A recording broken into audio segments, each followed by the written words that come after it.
himself, the director of NIAID,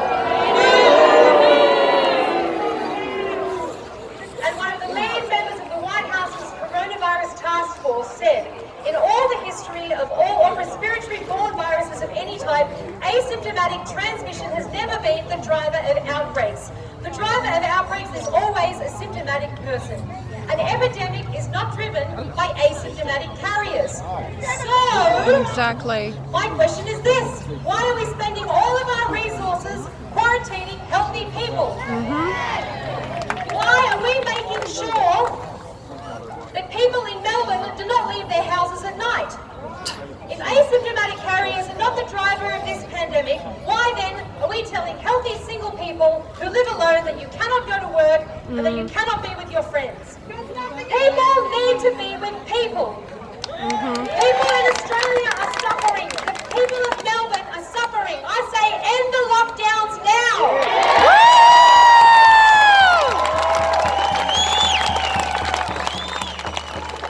We have also neglected the vulnerable people in our community who we ought to be protecting the most. We have all seen on the news the neglect that is occurring in the aged care homes in Victoria. Why are we using our resources to police the streets and ban gatherings? Why are people having to close their businesses due to restrictions? Why are we not using our resources to protect those who are actually greatly affected by this disease? Why are we imposing strict lockdowns on our healthy population? Microbes are ubiquitous. Germs, viruses, bacteria, they are a part of us. We cannot keep the virus out. We must protect those who are vulnerable and let the healthy people be free. End the lockdown!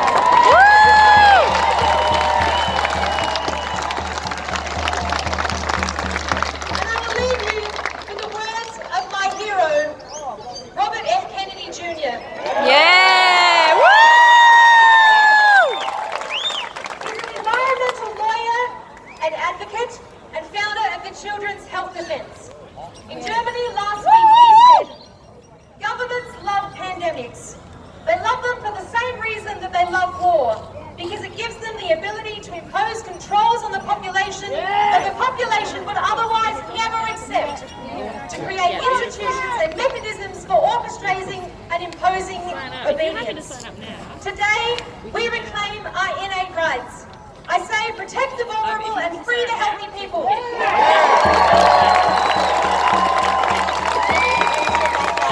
I'm on the Facebook page, commenting on All Force International. We don't even have the hair on the mole on the arse of the pandemic. Okay, this is the truth. I've got a poem. I've got Braveheart here. Have a look. Braveheart. Look here. We have a poem from, I want to say, And then we Belinda? as a legal. Yes, Belinda is going to come and read a poem.